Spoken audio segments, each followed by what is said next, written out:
नहीं महाराज जी? क्या ऐसा करें कि हमारे ऊपर श्री जी की कृपा? पहले हमारा स्मरण भगवद स्मरण में बदल रहा है, हमारी वासनाएं कम हो रही हैं, हमें अन्य चिंताएं कम सता रही हैं, हमारे हृदय में एक दृढ़ विश्वास जागृत हो रहा है कि भगवान मेरे हैं, तो भक्ति बढ़ रही है।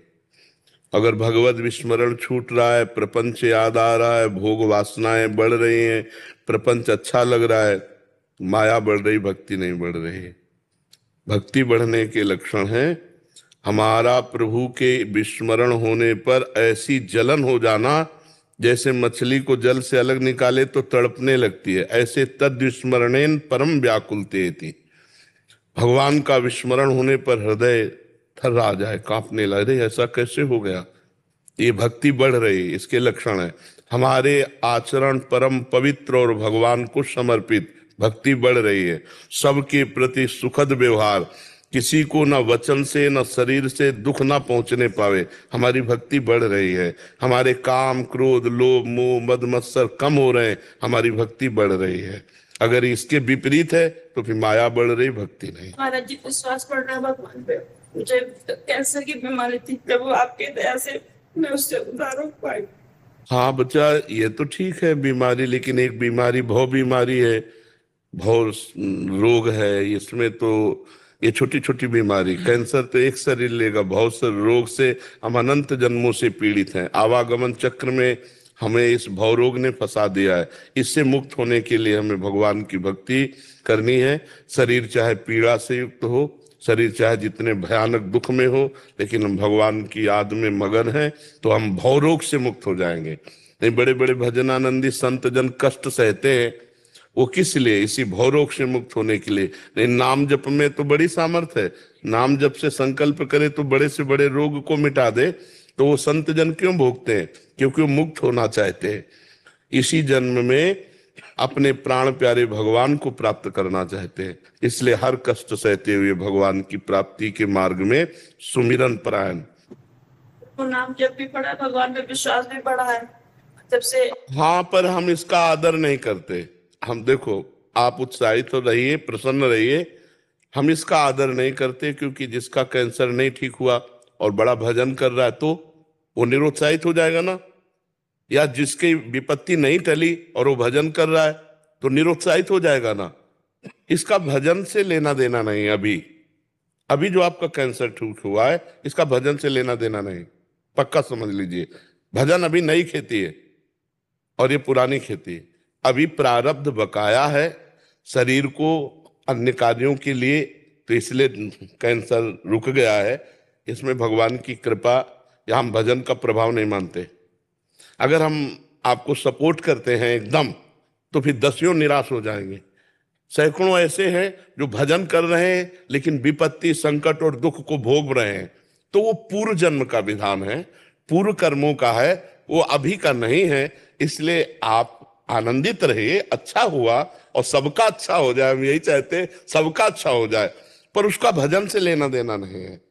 अगर भजन से लेना देना हो तो बहुत से ऐसे लोग गृहस्थ हैं जो भजन कर रहे हैं, उनका बेटा पधार गया, बहुत हमारी जानकारी में है, बहुत से भजन में है और उनके व्यापार की हानि हुई, वो बहुत से भजन में है, उनकी कई विपत्तियां आई, तो फिर उनके भजन का फल नहीं मिला क्या? भजन कभी निष्फल होगा नहीं। पर अभी जो हमारा शरीर दुख सुख को प्राप्त हो रहा है, ये पूर्व जन्म के प्रारब्ध से प्राप्त हो रहा है। अभी जो हम साधन कर रहे हैं, आगे फल मिलेगा। ये अभी तत्काल उसका फल नहीं है। ये तत्काल आपका पुण्य उदय हुआ और आपके कैंसर को रोक दिया, आपका प्रारब्ध रुक गया, ऐसा होता है। इस विधान को समझो। इसको अगर हम केवल कृपा मान ले और विश्वास कर ले, तो कल कोई घटना घटेगी, आपका विश्वास लड़खड़ा जाएगा कि इस बार भजन नहीं काम किया, इस बार हमको लाभ नहीं मिला। तो भजन एक अमोघ शक्ति, वो लाभ दे के ही रहेगी, लेकिन उसका ये लाभ नहीं। अभी ये आपके पूर्व पुण्य का लाभ है जो उसने ठीक कर दिया, क्योंकि इतना ही भोगना है। तो इसलिए इसको खुल के समझना है, नहीं तो भक्ति में अविश्वास हो जाएगा। जैसे आपका भाव बढ़ा तो दूसरे का घट सकता है कि एक ही पुत्र था, वो भी भगवान ने ले ली। यही वार्ता हुई है, यही जानकारी में मिली है। एक वकील हैं, बहुत भजनानंदी है, बहुत समर्पित हैं, शिष्य हैं, और एक ही लड़का था और चला गया। तो देखो, जानते हो कैसे बात कर रहे थे? हंस के बात कर रहे थे, जैसे किसी पड़ोसी की खबर दे रहे हो। महाराज जी, वो एक लड़का था और वो पधार गया, पर आपकी बड़ी कृपा है, वो भगवान का था, भगवान ने अपने समय से ले लिया। बस आप हमको ये आशीर्वाद दे कि हमारी रति भगवान में कम ना हो। बहुत अच्छा लगा कि सत्संग का और भजन का, भक्ति का यही स्वरूप है। वो मुस्कुरा के बात कर रहे थे, बिल्कुल ऐसे ना आंसू ना सीरियस ना, बिल्कुल ऐसे मुस्कुरा के बात कर रहे थे।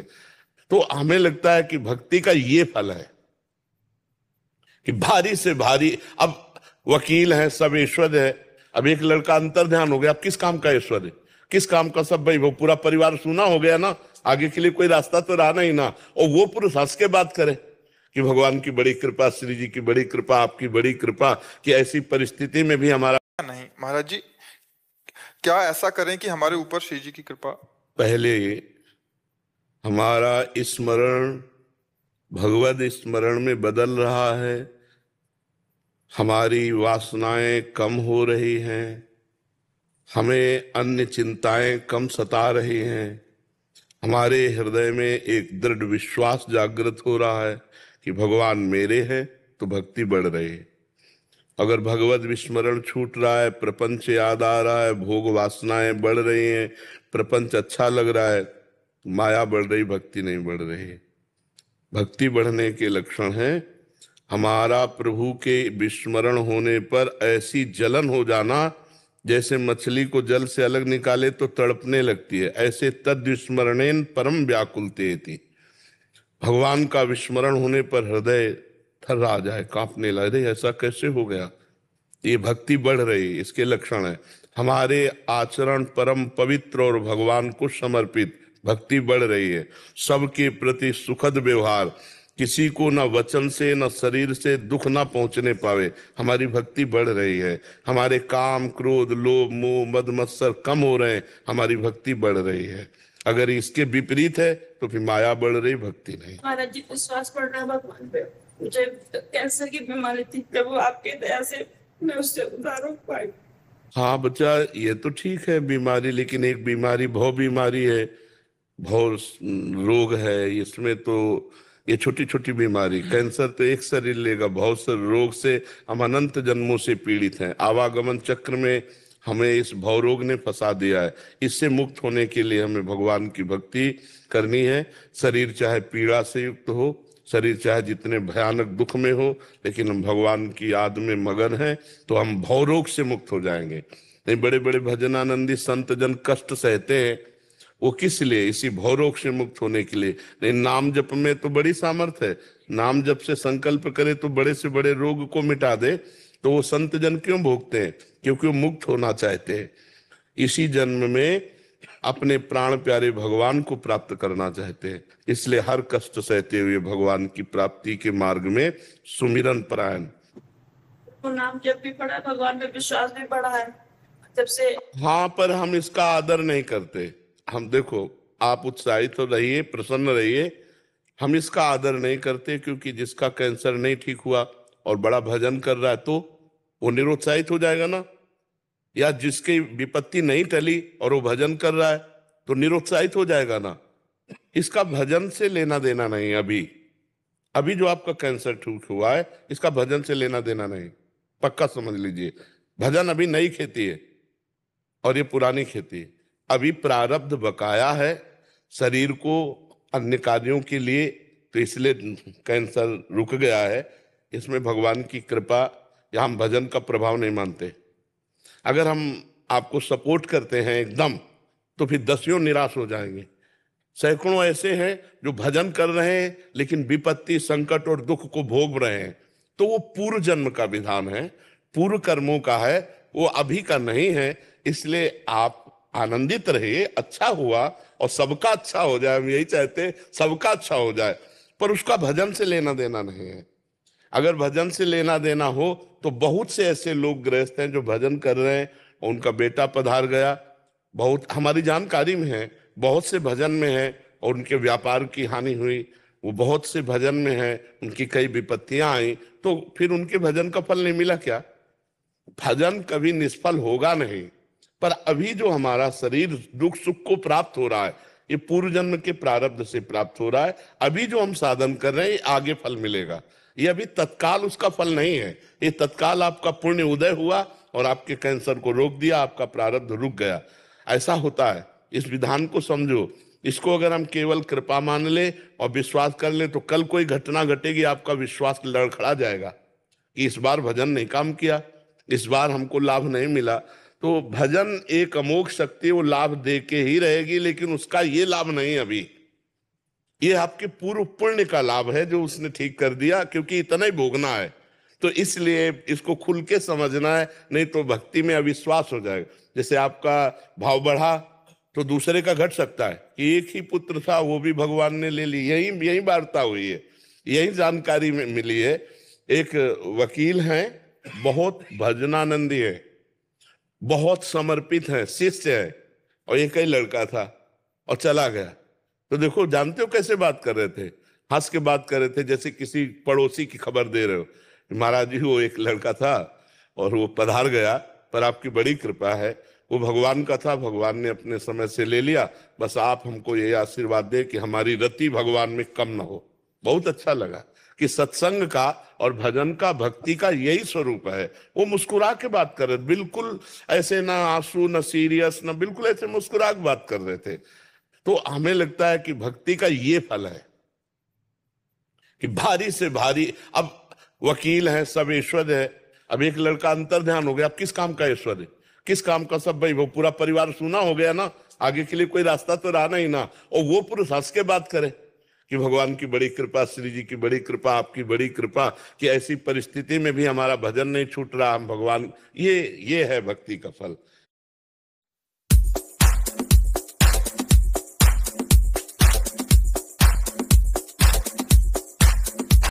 परिणाम चाहे विपरीत आवे और चाहे अनुकूल आवे, इसकी परवाह नहीं करना चाहिए। जी वंश जी लंदन से। जी राधे राधे। राधे राधे महाराज जी। महाराज जी, मेरा प्रश्न है कि विदेश में रहते रहते अपने आसपास हो रही चीजों जो मन को भटका देती हैं, इससे बचते हुए भक्ति कैसे करें? नकारात्मक विचार मुझे बहुत प्रभावित करते हैं, जिससे मेरी मानसिक स्थिति पे असर पड़ता है, मेरे पे कृपा करें। हाँ, हम तो ऐसा कहते हैं कि जो रहीम उत्तम प्रकृति का कर सकत कुसंग, चंदन विष व्यापत नहीं लपटे रहत भुजंग। यदि हम उत्तम विचार वाले बने तो कुसंग का असर नहीं आएगा। जैसे हमें बाजार में इत्र लेना है, हम जा रहे हैं, पास में कोई मांस बेच रहा है, कोई कुछ बेच रहा है, हमको क्या फर्क? हम ये तो नहीं कर सकते कि बाजार बंद करवा दें, हम तो अपनी सामान लेने जा रहे हैं। तो आप विदेश में जिस लक्ष्य के लिए हो, अपने लक्ष्य, मान लो पढ़ाई पढ़ रहे हो या नौकरी कर रहे हो, जो भी कर रहे हो, आप अपने लक्ष्य पे रहिए, अपने धर्म को जानते हो कि हमारा भारतीय संस्कृति क्या है, हमारा धर्म क्या है, उसके अनुसार चलो। वो लोग अपने धर्म के अनुसार चल रहे हैं, हम अपने धर्म के अनुसार चले। हम उनको बंद नहीं कर सकते कि आप ऐसा नहीं कर सकते, ये विचार है, आप ऐसा नहीं कर सकते, ये पाप है, क्योंकि उनकी संस्कृति, उनका स्वभाव, उनका, हमको अपने धर्म के अनुसार चलना है, अपनी संस्कृति के अनुसार चलना है। कोई नहीं बिगाड़ सकता। आप अगर अभक्ष्य पदार्थ ना खाना चाहें तो कोई जबरदस्ती खवा देगा क्या? आप अपेय ना पीना चाहें तो कौन पिला देगा आपको? आप किसी के साथ ना संपर्क करना चाहें तो कौन संपर्क करा देगा? इसलिए आपको अपनी निष्ठा में रहना है। हाँ, विचार इसलिए रखते कि आपके खाली विचार इसलिए आ जाते हैं। अगर वही राधा राधा जपो तो समय नहीं है अपने विचारों में, अपने विचारों को समय ही नहीं दूसरे के विचार लादने का।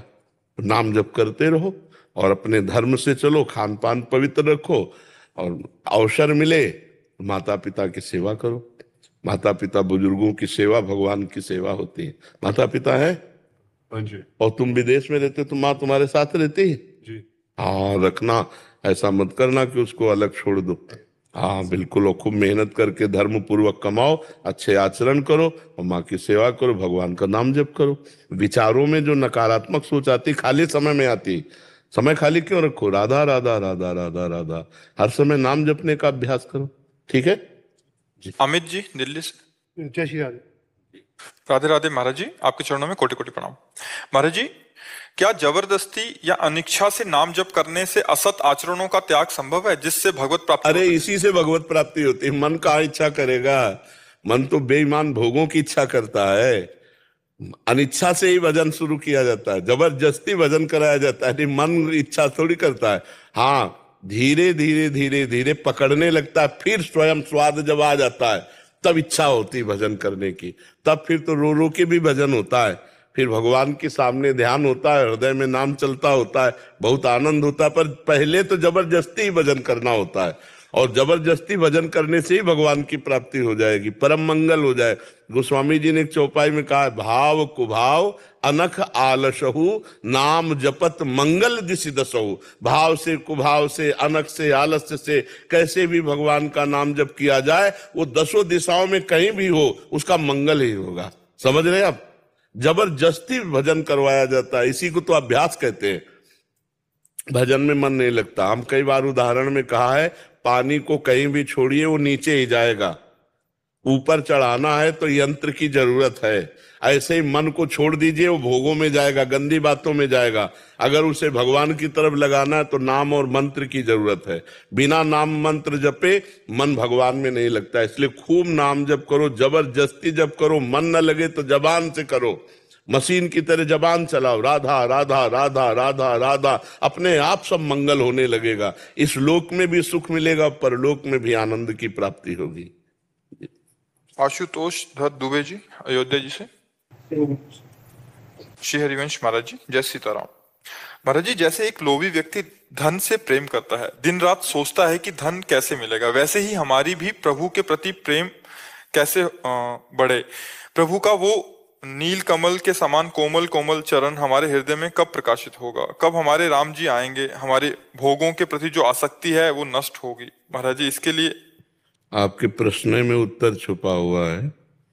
जो आपने कहा भोगों के प्रति आसक्ति हो वो नष्ट हो जाए। जैसे छोटी वस्तु से जब बड़ी वस्तु मिलती है तो छोटी वस्तु का विस्मरण हो जाता है। तो हमारे सामने भोग आते हैं तो भगवान का विस्मरण हो जाता है। इसका मतलब भगवान छोटे हो गए और भोग महान हो गए।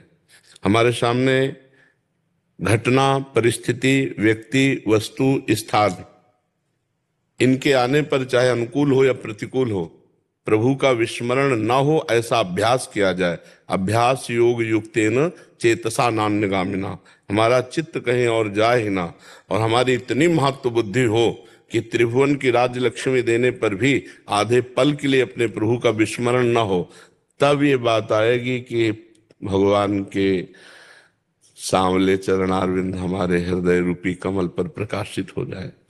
अभी तो देह प्रिय है, प्राण प्रिय है। जब देह प्राण से अधिक प्रिय रघुनाथ जी होंगे तब बात बनेगी कि अगर देह छूटने का समय आवे, प्राण निकलने का समय आवे, तो भी भगवान का विस्मरण न हो, तब माना जाएगा देह प्राण से प्रिय रघुनाथ जी हैं।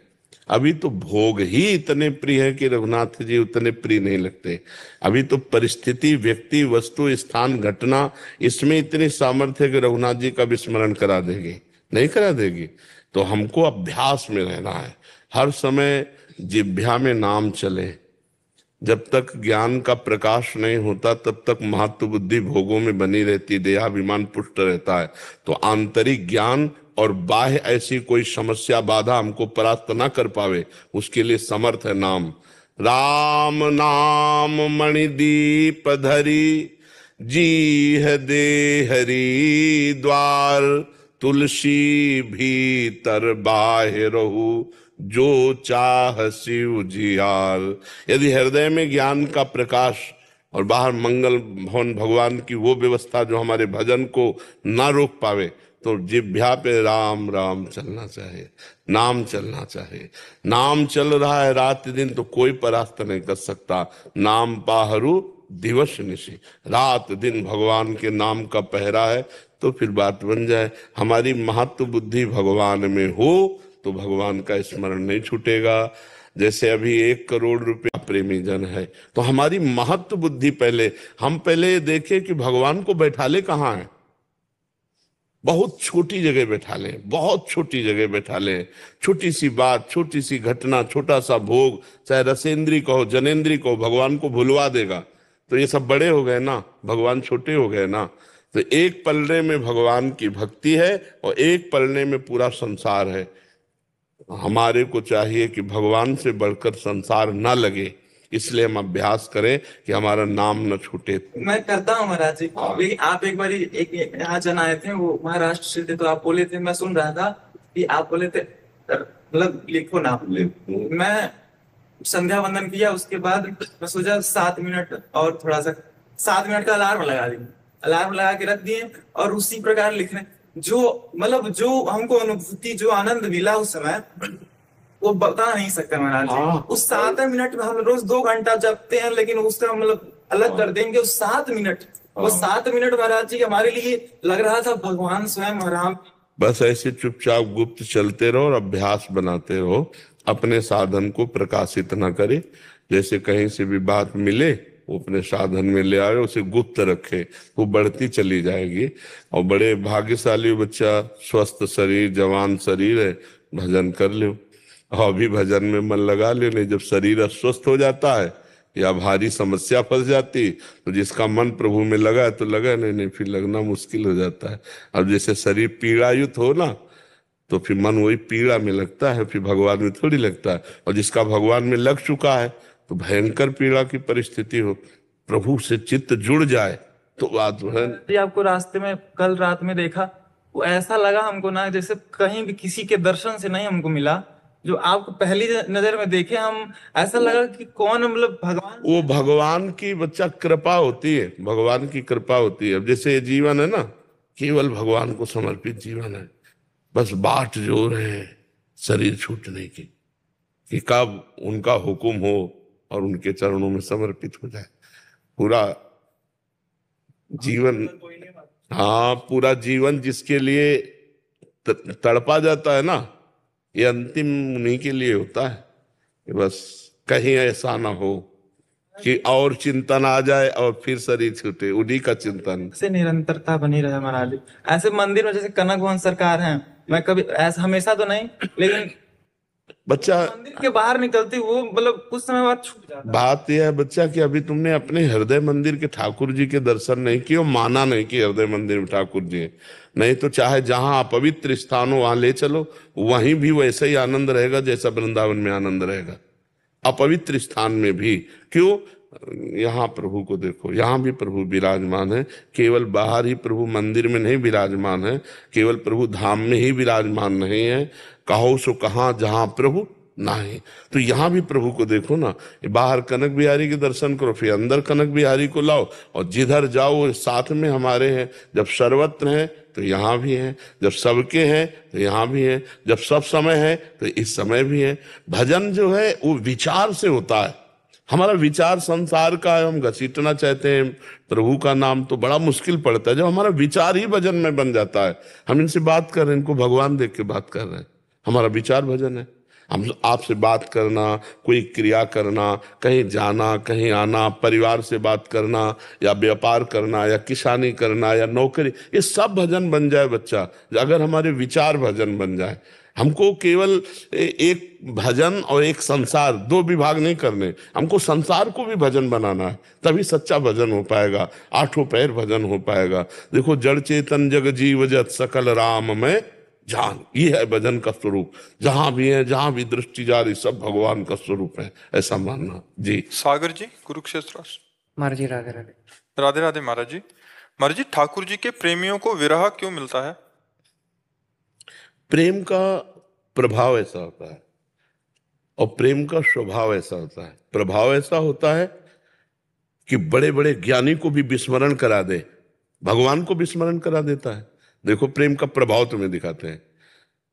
प्यारी जू जब जब देखो तेरो मुख, तब तब नयो नयो लागत, ऐसो भ्रम होत देखो न कबहू री, दुति को दुति लेखनी न कागत। स्वामी हरदास जी से बिहारी जी महाराज बात कर रहे हैं कि सखी, अपनी प्यारी जू का जब मुख देखता हूं तो ऐसा लगता है कि मैंने कभी देखा ही नहीं, नया नया लग रहा है। अच्छा, जब नेत्र रूप देख रहे हैं तो पूरे हृदय और शरीर में विरह संचरित है मिलन के लिए, और जब मिलन हो रहा है तब नेत्र विरही हो रहे हैं। ये हम प्रिया प्रीतम की बात कह रहे हैं। तो भक्त में जब प्रेम का जागरण होता है तो प्रेम का प्रभाव ऐसा होता है कि प्रभु सामने है, फिर भी वो तड़प रहा है। अरबरात मिलवे को निस दिन, और मिले ही रहत निस दिन, और मनो कबहु मिले ना। ले क्या बात कर रहे हो तुम, हमारी समझ में नहीं आई। मिलने के लिए तड़प रहे हो, रात दिन मिले हुए हैं, और मानो कभी ना मिले हो, तो ये क्या पहली है। तो इसीलिए लिखना पड़ा, भगवत रसिक रसिक की बातें, रसिक बिना को समझ, बिना प्रेमी हुए प्रेमी की बातें नहीं समझ में आ सकती। भगवान सामने हैं गोपियों के, और हा प्राणनाथ हा कृष्ण, और विरह में तड़प रहे हैं। ये प्रेम का स्वरूप है। प्रेम का स्वरूप है कि मिले हुए भी अनमिल माने, कि मानो मैंने कभी देखा ही नहीं, कभी मिले ही नहीं। ऐसा प्रेम वैचित दशा भगवान में प्रकट हो जाती है। जीव की तो बात जाने दो। वो प्यारी जी से कह रहे हैं कि ऐसा लगता है कभी नहीं आपको देखा है। तभी प्रभु विकल हो जाते हैं, प्यारी जू विकल हो जाती है। प्यारी जू प्रभु के समीप बैठी हुई है, और अचानक प्रेम दशा बदली और लगा कि लालजू दूर हो गए। तो अंक स्थिते पिदयते किमपि प्रलापम हा मोहनेति मधुरम विदधत्य अकस्मात्। अंक स्थिते भी, अंक में विराजमान है, और एकदम प्रेम ने विस्मरण करा दिया, और उनको लगा कि लालजू चले गए। तो पुकारने हा श्याम सुंदर, हा कृष्ण, हा कमल दल, और उन्हीं की गोद में जब सुध आई तो देखा कि अरे उन्हीं की गोद में।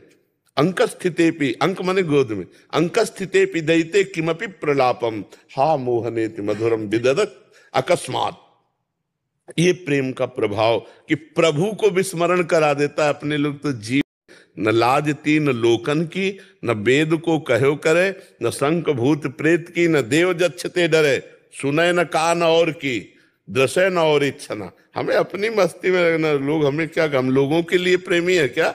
हम लोगों के लिए भजन, लोगों के लिए परमार्थ, लोगों के लिए प्यारी जो प्यारे जो से थोड़ी जुड़े।